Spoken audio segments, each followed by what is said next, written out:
우리가 자소서와 이력서라는 게 있어요. 어디 정달 집사도 해봤는데 어디 취직을 하려면 자소서하고 이력서라는 게 기본이에요. 자소서는 뭐냐면 자기소개서예요. 그리고 이력서는 자기가 지금까지 어떻게 살아왔는지에 대한 이력을 갖다 적는 게 이력서예요. 그래서 자소서와 이력서를 보고 이 사람이 어떤 사람이구나 알고 그 사람을 뽑는 것입니다. 그래서 우리 취업에 있어서 자소서와 이력서는 굉장히 중요한 겁니다. 사람들은 자기를 소개할 때 자기의 양력과 경력, 자기소개서와 이력서를 통해서 자기를 소개합니다.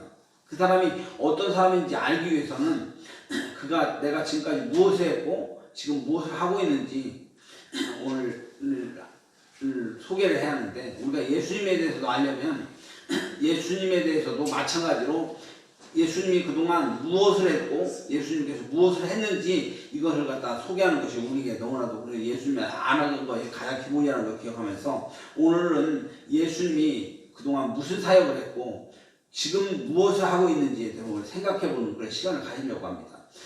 예수님은 자서전이나 예수님의 회복을 남긴 적이 없습니다. 그렇지만 우리는 예수님의 행적을 알기 위해서는 제자들의 자료를 참고할 수밖에 없는데, 오늘 이 기록을 보면서 예수님께서 어떤 일을 했는지 이 말씀을 통해서 은혜를 나누고자 합니다. 그래서 예수님께서 어떤 일을 했는지의 기록을 찾아보면서 보면 예수님이 무슨 일을 했는지 알 수가 있는데, 성경은 예수님이 행한 일을 제자들도 다 기록하지 못했고 그 꼭 필요한 것을 우리가 복음서 4개의 복음서가 있잖아요. 마태복음, 마가복음, 누가복음, 요한복음.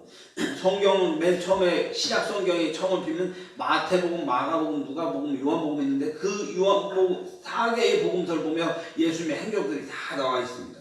우리가 성경을 보니까 요한복음 21장 25절 보니까 예수님께서 행하신 일에 이외에도 그러니까 적어놓은 것보다 더 많은데, 만일 낱낱이 기록된다면, 예수님이 하신 일을 낱낱이 기록된다면 이 세상에 있는 이 기록한 책을 갖다 두기에도 부족하다는 거예요. 예수님이 세상에서 하신 행적을 갖다가 다 책으로 기록한다면 어디 보관할 수 없을 만큼 엄청나게 많은 양이라는 것을 말하고 있습니다. 그래서 오늘 말씀을 통해서 예수님의 행적과 예수님의 이제 그 사역들을 좀 보려고 하는데, 오늘 먼저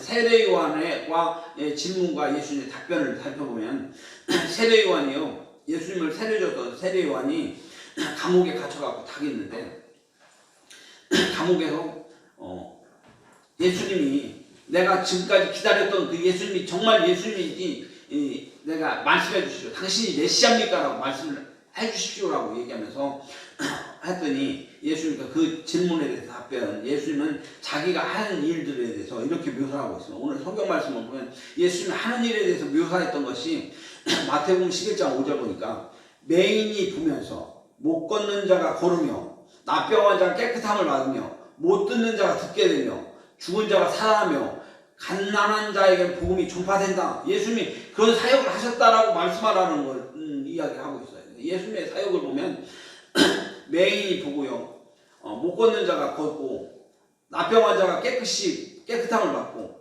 못 듣는 자가 듣게 되고, 죽은 자가 살아나고, 가난한 자에게 복음이 전파되는 이런 사역들을 예수님이 하셨다는 것입니다. 그래서 맹인이 보게 된다는 이 사건은 어떤 의미죠? 수없이 많은 사건 중에 소경 바디메오의 소경이요, 앞이 안 보이는 소경이 예수님이 오시다는 소식을 듣고 나서 큰 소리로, 다윗의 자손 예수여 나를 불쌍히 여기소서, 다윗의 자손 예수여 나를 불쌍히 여기소서 막 외치는 거예요. 예수님의 제자들이, 야 잠잠해, 이 소경이, 야 조용해 막 그러는데 더 큰 소리로, 다윗의 자손 예수여 나를 불쌍히 여기소서, 이 얘기를 듣고 예수님 가서 소경 바디메오를 보면서 소경 바디메오의 눈을 뜨게 고쳐주셨던 사건이 나와 있어요. 그 다음에 못 걷는 자가 걸으며, 예수님이 베데스다 연못에 갔어요. 베데스다 연못에 어떤 사람이 38년 된 병자가 베데스다 물에서 앉아있는데, 그 물에는 그 용천수가 나와서 막 가는데, 거기에 천사가 막 성전 물을 휘젓고 갈 때, 물이 동할 때, 그때 몸을 갖다가 먼저 담그는 사람이 어떤 병이든 고친다는 얘기를 듣고 베데스다 연못에 있는 그 중풍병자도 거기 가서 한번 먼저 들어가 보려고 하는데 막 다른 사람들이 와서 체력 빠른 사람들이 잽싸게 들어가니까 막 고칠 수 방법이 없는 거예요. 그래서 그 베데스다 연못의 중풍병자는 너무나도 속상하면서 막 발이 동동 굴르고 있는 이때 예수님이 오신 거예요. 예수님께서 그 중풍병자를 소자야 네 침상을 들고 걸어가라 하고 말씀하셨어요. 네가 내 죄사함을 받았느냐 이렇게 얘기하는데 이 얘기를 듣고 사람들이 예수님 무슨 죄사함 사람이 어떻게 사람을 죄를 사하겠느냐고 얘기하면서 비난할 때 예수님께서 그 속풍병자에게 네가 죄사함을 받았다고 하면서 인자가 죄사함은 권세가 있다는 걸 알게 하기 위해서라면서 이 베데스다 연못에 중풍병자를 고쳐주는 사건들이 있어요. 못 걷는 자가 걷게 되는 그리고 납병 자가 깨끗함을 받습니다. 예수님께 어디를 가고 있을 때 두 눈동병자가 다윗의 자손 예수여 나를 불쌍히 여기시소서 라고 얘기하는데 납병 환자는 사람들과 함께 할 수가 없어요. 납병이 있으면 몸에 그 옛날에 그 용충백이라고 했어요. 문둥병자예요. 문둥병자는 감염이 되고 있으면 사람들 갈 수가 없어요. 저도 옛날에 그 애양원이라는 그 여수에 있는 애양원이라는 곳에 가서 거기는 문둥병자들이 모여서 사는 곳이야. 문둥병자 사는 막 눈이 다 녹아갖고요. 눈이 다 녹아서 눈이 안 보이는 거야. 입이 막 녹아서 막 말도 못하. 근데 그 문둥병자들이 예수님을 만나갖고 거기서 찬양하면서 그 하모니카를 가지고 그 찬양하고 그리고 성경을 눈이 안 보이니까 창세기부터 요한계시록까지 다 외워갖고 찬양하는 그 모습들을 보면서 이 사람들이 하나님을 정말 사랑하는구나 생각하면서 이 납병 환자가 정말 불쌍한 그런 존재인데 사람들하고 격려돼 상대할 수 없는 그 납병 환자 예수님께서 납병 환자를 깨끗이 하셨던 사건이 나오고 있습니다. 그리고 못 듣는 자가 들으며 앞이 보이지 않는 그 못 듣는 자 예수님께서 그 귀먹고 어눌한 자 귀먹고 어눌한 자에다가 를 갖다가 고쳐주시면서 그의 말 못했던 거 이거면 하늘에서 에바다 열리라 라고 말씀하시고 나서 그 못 듣는 자의 혀에다가 침을 발라서 고치시면서 못 듣는 자가 듣게 되는 사건이라. 오늘 죽은 자가 살아나면 이 사건은 지지난주에도 공부했었는데 나사로가 죽은 지 4일이나 됐는데 완전히 다 끝났는데 무덤에서 장사됐는데 그때서야 예수님이 찾아가셔서 이 나사로를 향해서 무덤에 있는 나사로를 향해서 나사로야 나오너라 말씀했어. 그때 나사로가요 죽은 나사로가 말씀을 듣고 나와갖고 배로 막 동행체로 이렇게 나온 거예요. 미리아처럼 있는데 예수님께 풀어놓아 다니게 하라고 말씀했는데 나사로를 풀어줬더니 풀어다니면서 걷게 되는 온전한 사람이 됐다는 성공. 그러면서 예수님은 맹인을 고치고 못 듣는 사람을 걷게 하고 납병 환자를 깨끗게 하고 못 듣는 자가 듣게 하고 죽은 자가 살아나게 하고 가난한 자에게 복음이 전파되는 오병이어의 기적과 복음을 통해서 고치시는 그런 사역들을 하셨다라고 예수님께서 자신이 증언을 하셨는데 예수님 그대로 되었던 사건들이 오늘 나와 있습니다. 그 다음에 오늘 마태의 예수님에 대한 묘사 마태복음 4장 24절 보니까 예수님께서 온 갈릴리를 두루다니시라 그들의 회당에서 가르치시며 천국 복음을 전파하여서 백성 중에 모든 병과 모든 약한 것을 고치시니 예수님께서는 이렇게 사역을 하셨다라고 기록을 하고 있어요. 그래서 회당에서 예수님이 가르치셨어요. 우리가 보니까 회당은요 우리나라의 교회가 아니고요 회관과 같은 거예요. 동네에 보면 회관과 같은 곳이 있는데 그 회관에서 사람들이 모여서 성경을 갖다 율법을 읽고 성경을 낭송하게 해서 유대인들은 예수님을 이 사람들이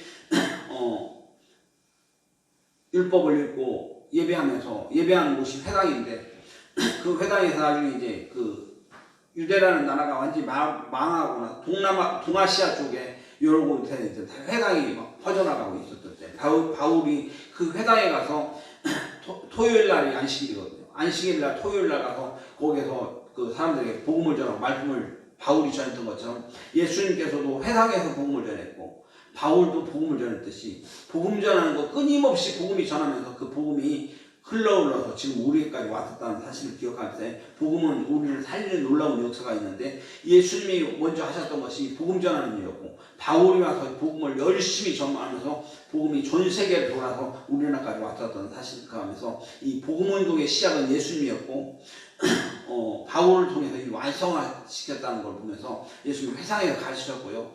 예수님께서 복음을 전하는 천국 복음을 전하셨는데 뭐라고 전했냐면 때가 찼고 하나님 나라가 가까웠으니 회개하고 복음을 믿으라라고 말씀하셨어요. 이 말씀을 듣는 사람들이 하나님의 말씀을 받아들이고 회개하고 복음을 믿으면서 이 사람 예수 믿는 사역들이 일어났어요. 이 복음의 사역들이 예수님의 선포의 사역들이 사람들에게 퍼져졌다는 걸 기억하면서 이 복음이 우리를 구원케 하는 놀라운 역사가 있었다는 거예요. 그리고 예수님은 모든 병과 모든 약한 자를 고치십니다. 아까 봤더니 중풍병자, 문둥병자, 죽은 자, 모든 사람들께서 예수님께서 치료하시고 고치시는 이런 사역들을 예수님께 이 땅에 오셔서 하셨다는 걸 기억하는 은혜가 있길 간절히 바랍니다. 그리고 예수님은 세리와 죄인들의 친구였습니다. 여러분, 오늘 마가복음 2장 14절 보니까 15절 보니까 그의 집에 앉아 잡수실 때 세리의 집에 앉아서 잡수실 때 많은 세리와 죄인들이 예수와 그의 제자들과 함께 앉았으니 이는 그들과 사람들이 많이 있어서 예수를 따름이라 라고 말씀하고 있는데 우리가 예수님은 경건하신 분이니까 예수님 거룩하신 분이니까 와서 거룩한 사람들, 레위인들, 제사장들 이들과 상대하고 그들과 함께 하셨던 거예요.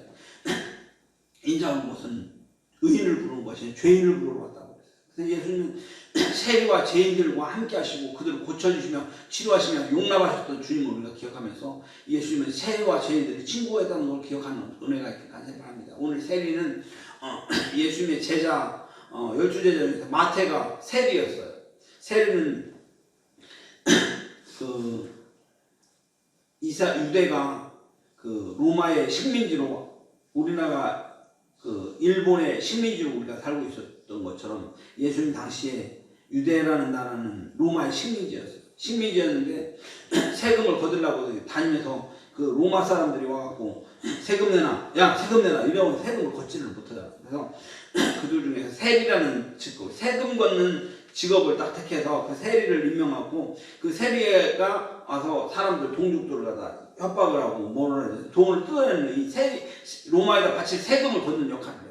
그런데 세리는 세금을 걷어갖고 엄청나게 많은 일부는 로마에다 바치고 나머지는 자기 배를 불리는 이게 세리였어요. 그래서 세리는 사람들이 어떻게 생각해요? 세리는 나쁜 놈, 세리는 우리 민족 종족들의 피를 빨아먹는 세리는 정말 나쁜 놈 이런 생각들을 가지고 있는데 그래서 사람들에게 죄인 중에 죄인으로 시켜있던 세리인데 오늘 예수님의 제자가 마태가 세리였어요. 예수님은 수없이 많은 세리들과 죄인들, 사람들이 죄인이라고 손가락질하는 이 사람들을 갖다가 예수님이 용납하셨어요. 오늘 죄인들, 문둥병자, 죄인들 그 핵심 문물이 세 분이었어요. 그리고 예수님은 거기 특히 창기와 그러니까 사마리아인 이스라엘에서 사마리아 사람들은요 나라가 합쳐질 때 아수리아에 있는 이방인들 예수 믿지 않는 이방인들과 같이 결혼해서 혼혈을 해서 완전 유대 족속이 엄청나게 난잡한 모습처럼 살아가고 있어서 사람들은 사마리아인들하고 상종하지 말라는 게 율법이 있어서 그 동네 사마리아라는 동네는 찾아보지도 않고 다니지도 않았어요. 근데 예수님은 그 사마리아에 가셔서 사람들을 고쳐주셨고 사람들에게 복음을 전했어요. 그리고 또 특히 창기들 막달라 마리아 어떤 여자가 자기가 사실 몸을 팔아갖고 그 향유를 모았는데 그 향유 보니까 한 3천만 원 정도 되는 그 향유가 있어요. 그걸 팔려면 3천만 원이고요. 식민지로 살아갈 때 3천만 원 엄청나게 큰 돈인데 이 여자가 예수님의 장례를 기념하기 위해서 자기가 옥합을 깨뜨려서 예수님의 머리에다 부었었던 사건이 있어요. 그리고 가늠하다 잡힌 여자가 돌을 쳐줘서 죽이려고 할 때 예수님께서 죄 없는 자가 먼저 치라라고 하면서 용서하셨던 막달라 이 현장에서 가늠하다 잡힌 자를 용서하셨던 것처럼 예수님께서 세리와 죄인들 사마리아인들 이 창기들을 용서하셨던 모습 예수님은 그들을 용납하셨던 모습을 가지시면서 예수님은 용납하시는 그런 모습들을 가셨던 걸 기억하시기 바랍니다. 오늘 또한 예수님의 생애에서 우리가 그럼 예수님의 생애를 통해서 느낄 수 있는 이들과 함께 하셨고요. 연약한 사람의 친구가 돼서 죄인을 용서해주고 받아주셨던 분이 예수님이에요. 우리는 그렇게 하지 못해요. 사람들은요, 강한 사람한테는 약합니다. 강한 사람한테는 알랑알랑하면서 약해요. 그리고 약한 사람한테는 못 살게 굴고, 약한 사람한테 무섭게 하고, 이런 사람들이 있는데, 사람들의 습성이 그런데, 오늘 예수님께서는 강한 자에게는 매우 강하셨지만, 약한 자에게는 아주 약하면서 눈물로 나오는 사람을 불쌍히 여기시고 받으셨던 것처럼, 오늘 예수님은 약한 자에게를 불쌍히 여기시고, 그들의 눈물을 닦아주시고, 이해해 주셨던 분이 예수님이라는 걸 기억하면서, 예수님은 우리의 친구고, 우리의 형제고, 우리들의 속모습을 보면, 우리가 주님 앞에 나올 수가 없어요. 우리들 모습 보면 정말 엉망진창이잖아요. 우리들 모습 보면 하나님 앞에 나왔을 때 의롭다 받을 자격도 없어요. 그런데도 불구하고 우리를 용서해 주시고 우리를 받아주시는 그 예수님 기억하면서 나를 받으신 이 예수님을 기억하면서 내가 예수님을 찬양하길 원합니다. 이것이 우리 고백되길 바랍니다. 그리고 예수님의 죽음과 십자가를 보면 마가복음 15장 15절 보니까 빌라도가 무리에게 만족을 주고자 하여 바라바라는 사람을 놓아주고 예수는 채찍질하여 십자가에 못 박혀 죽이니라. 오늘 바라바가 어떤 사람이냐면 당시에 최고 악독한 사람, 막 사람들 막 살인해서 죽이고 막 엄청나게 그래서 사람들이 다른 사람은 몰라도 바라바는 용서해주면 바라바는 죽여라 이렇게 얘기해요. 그런데 유대인 명절 때 한 사람을 놔주는 전례가 있는데 오늘 예수님을 잡아갖고 예수님을 갖다 사람들 앞에 놓고 바라바를 놓고 사람들에게 예수를 놓아줄까 바라바를 놓아줄까 뭐 이러는 거예요. 그런데 사람들 얼마나 못되는 세상에서 최고 악해서는 바라바를 놔주고 예수를 십자가에 못 박아라고 외치면서 바라바를 놔주고 예수님을 채찍질해서 십자가에 못 박히는 사건이 나왔는데 그러면서 예수님은 그 가장 간악한 죄수도 대신해서 예수님께 죽으신 거예요. 오늘 마가복음 15장 25절 보니까 때에 참시가 되어 십자가에 못 박혀 예수님이 십자가에 못 박혀서 죽으셨던 사건이에요. 그런데 예수님의 죽음의 진짜는 예수님의 죽음은요 당시에는 그 어떤 정치범과 다른 그냥 사형수였어요. 다를 바가 없었어요. 그런데 그 예수님의 죽음은 달랐다라고 얘기하고 그의 제자들도 예수님의 죽에는 의미가 있다고 해요. 오늘 예수님의 죽음의 의미는 뭘까요? 다른 사형수와 같이 죽었는데 예수님의 죽음은 우리가 다른 죽음이야. 그 죽음이 뭐냐? 예수님의 십자가를 예수님을 못 박으시는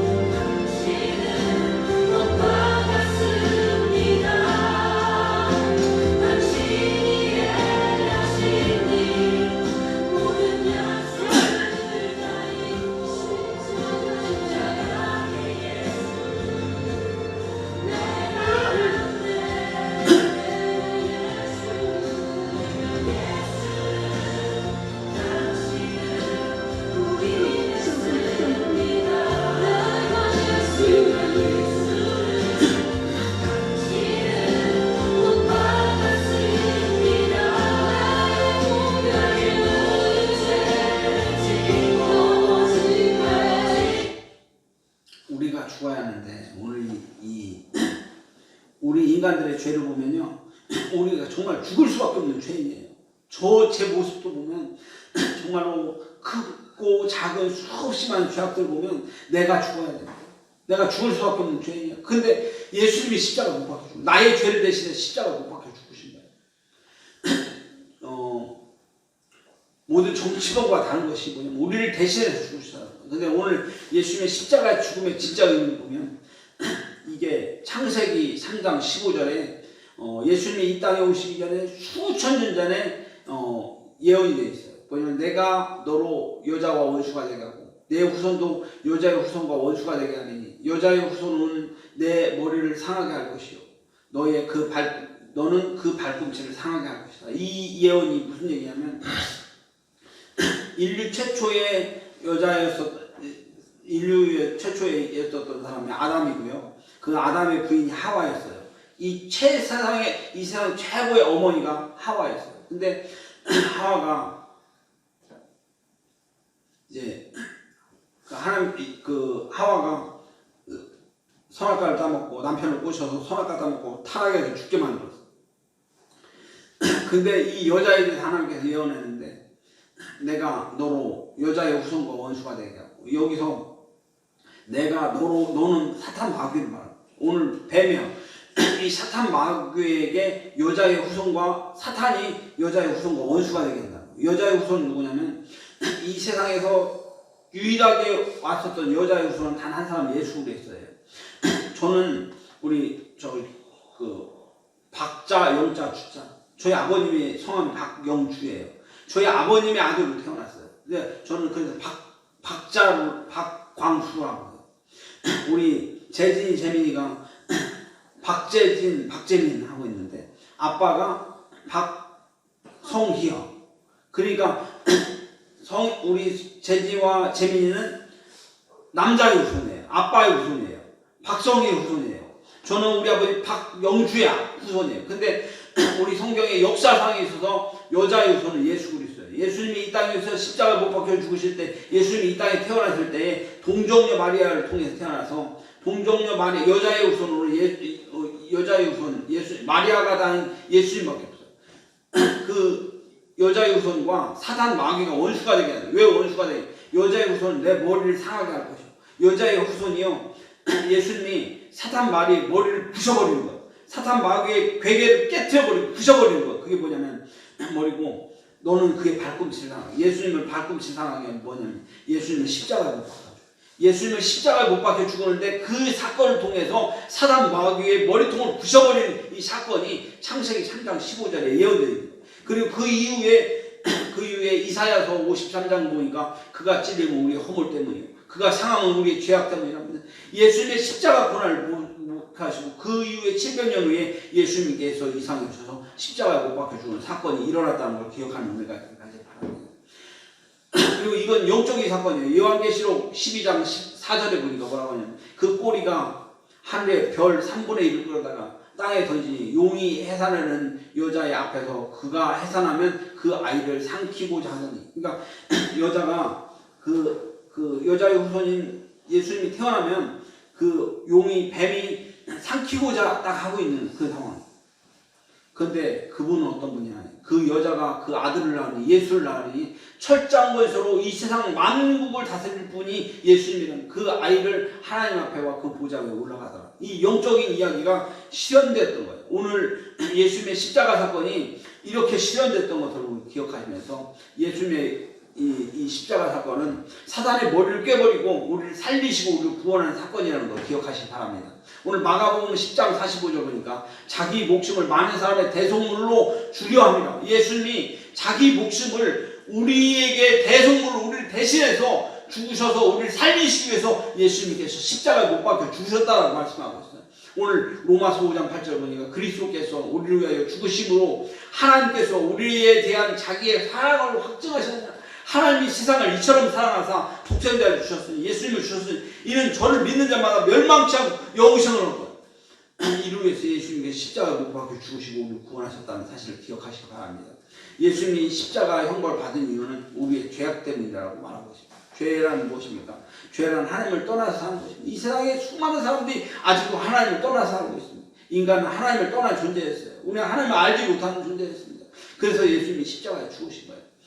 오늘 이사야서 53장 5절 그가 찔림은 우리의 허물 때문입니다. 예수님께서 찔리신 이유는 우리의 허물 때문이다.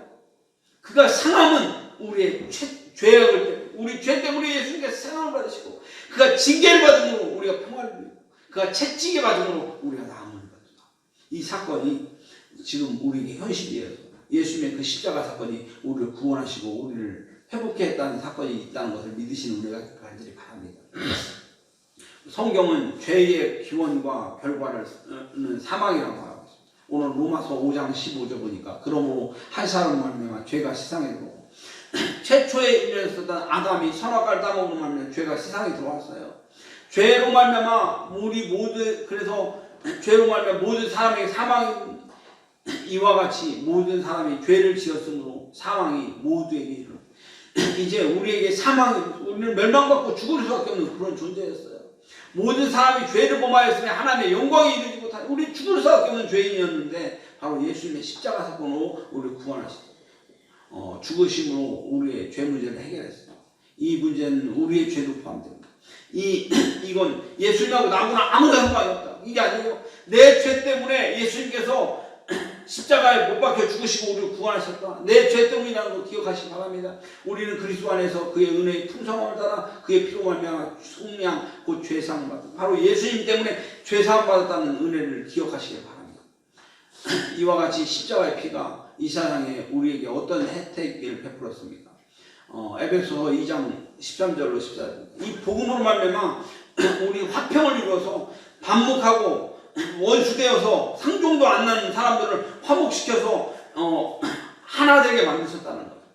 그리고 고린도서 1장 20절 보니까 그의 십자가 피로 화평을 이루어서 만물 곧 땅에 있는 것이나 하늘에 있는 것이나 그로 말미암아 자기와 화목이 되게 예수님의 그 십자가 사건은 화목을 이루셨다는 거. 우리는 하나 되게 만들어서 회복을 이뤘다는 거. 그래서 우리 빛과 성교에도 여러 종류의 사람들이 있는데 우리의 복음을 통해서 화목되어서 서로 하나 되게 만들고 화목되게 만들었다는 걸 기억하면서 예수님의 십자가야말로 우리는 화목을 이루는 놀라운 사건이 있다는 걸 기억하시기 바랍니다. 오늘 마지막으로 예수님의 죽음은 개인뿐이 아니라 사회적인 문제도 해결합니다. 이 세상에요 되게 많은 경찰서를 갖다가 엄청나게 많이 짓는 것보다요 교회를 갖다가 그 인원수만큼 세워서 교회를 세우면 복음이 들어가면서 사람들이 변화시키면서 세상을 정화시키고 사회를 구원할 수 있는 것이 바로 복음밖에 없다는 걸 깨닫는 은혜가 가져옵니다. 지금 북한에 보면 김정은이가 맨날 미사일 쏘잖아요. 어제도 쏘고 오늘도 쏘고 내일도 쏘고 맨날 쏘고 있어. 근데 그 김정은 미사일 쏘는 거 가지고 북한을 구원할 길이 없어요. 다 굶어 죽어가고 있잖아요. 구원할 길이 없는데 북한에도요 복음이 들어가서 많은 사람들이 여기저기서 죽음을 무릅쓰고 복음 전하는 사람들, 복음을 듣는 사람들이 있어요. 예수를 통해서 기도하는 사람들이 있어요. 이 복음은 세상을 변화시킬 수 있어요. 오늘 복음은요 북한도 변화시키고요 복음은 이 세상을 다 변화시키는 놀라운 역사가 바로 복음이라는 걸 깨닫는 은혜가 간절히 바랍니다. 오늘 말씀 마무리할까요? 예수님은 죄인과 소외된 자의 친구였습니다. 예수님의 죽음은 십자가에서 처형당했는데 그 죽음과 부활은 엄청난 비밀이 있어요. 여자의 후손이 마귀의 머리통을 부셔버리고 마귀의 후손은 예수님의 발꿈치를 물어서 십자가에 못 박게 하지만 그 마귀가 부서지는 사건, 우리를 구원하게 하는 사건이 바로 예수 사건이에요. 여자의 후손의 죽음, 바로 예수의 죽음이 우리를 구원케 하셨고 천상에서는 엄청난 전투가 벌어졌어요. 그 죽음과 부활은 우리에게 새로운 기회를 주고 우리 구원의 기회를 주셨다는 걸 기억하면서 우리가 예수님 따르며 예수님 우리가 지금 부족하고 연약해서 아직까지 성화되지 못하고 굉장히 연약한 부분이 많지만 오늘 우리의 예수의 복음만큼은 우리가 잊지 말고 예수님의 복음 따라서 예수님의 제자가 되겠습니다라는 고백이 우리 모두의 고백되기를 간절히 바랍니다. 다 같이 기도하겠습니다. 고마우신 아버지 하나님, 우리는 너무나도 연약하고 너무나도 부족한 존재입니다. 우리는 죽을 수밖에 없는 존재입니다. 그러나 예수님, 우리의 십자가에 못 박혀 죽으신 그 대속으로 인해서 우리를 구원하셨사오니 그걸 감사하며 하나님께 영광 돌릴 수 있는 저희 삶들수록 인도하여 주옵소서. 모든 것을 감사하며 예수님 이름으로 기도하옵나이다. 아멘.